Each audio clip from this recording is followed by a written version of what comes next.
Grace Family Church und Livechurch. Grüezi miteinander. Samuel, Pastor Samuel, was ist das Reich Gottes? Das ist eine ganz wesentliche Frage und Genau. wir haben wahrscheinlich alle ein Bild vom Reich Gottes. Und wir können gleich zwei Fragen beantworten. Auf der einen Seite, was es ist und auf der anderen Seite, was es nicht ist. Ja, genau. Okay, genau, also genau. schieß los. Und dazu gehen wir zu Römer 14, 17. Das ist der entscheidende Vers, den wir hier zitieren.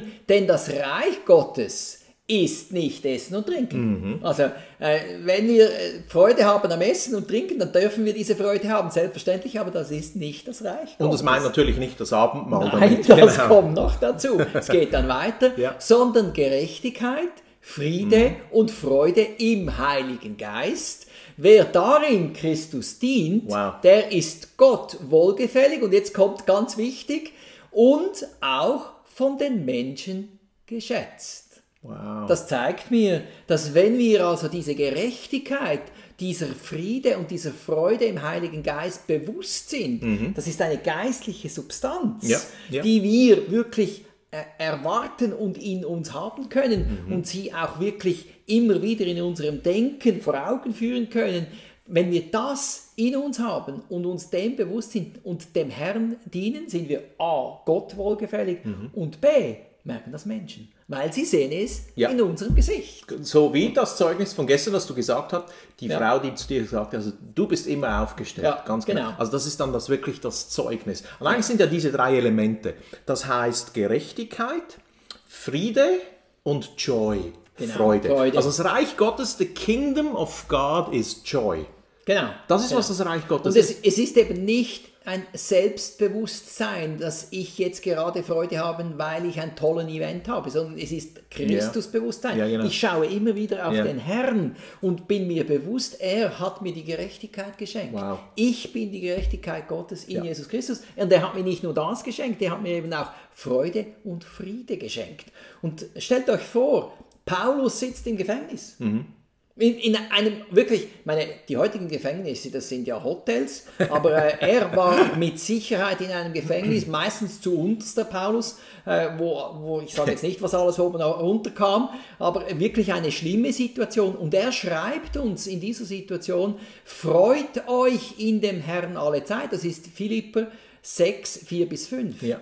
Und abermals sage ich euch, freut euch, eure Sanftmut lasst alle Menschen erfahren. Und jetzt merken wir, dass auch hier, wenn wir uns eben freuen, merken das die Menschen und sie sehen das in unserer Sanftmut. Und das ist auch ein Zeugnis, wenn wir von innen heraus in diesen Umständen, wo wir jetzt gerade sind, wo es ungemütlich ist, wo sich die Gesellschaft verändert, wo Negatives auf uns prasselt, dort können wir eben wirklich diese innere Freude haben. Und ich möchte es noch einmal wiederholen, diese Freude heißt eben die Gewissheit und das zu haben, die ruhige Gewissheit, dass Jesus Christus alle Dinge in meinem Leben in der Hand hat, das sichere Vertrauen, dass die Gunst Gottes wiederkehren in meinem Leben durchbricht und die feste Entschlossenheit, den Vater zu loben. Also mit anderen Worten, this is our time. Das ist unsere Zeit. Das ist unsere Zeit. Genau. Das ist unsere Zeit, wo wir wirklich den Menschen ganz praktisch und wie noch nie zuvor,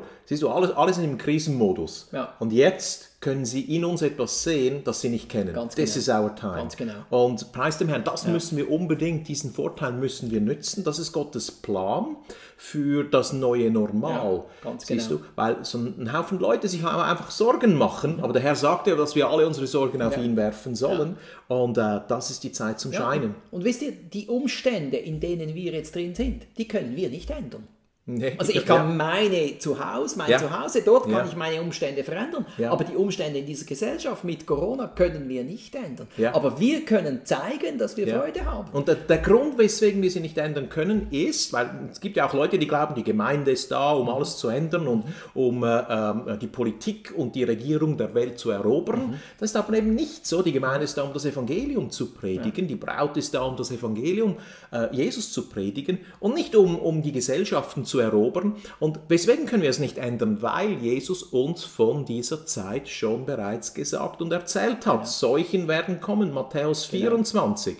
Das hat er uns gesagt und wir wissen, dass in den letzten Tagen schlimme Zeiten, sagt Paulus, kommen werden, wie zur Zeit von Jannes und Jambres. Die Gemeinde ist nicht verschont vor Rezession, Blutnil, vor den Fröschen, Fruchtbarkeitssymbol Ägypten, das ist moralischer Zerfall. Deswegen all diese Diskussionen, Ehe für alle etc.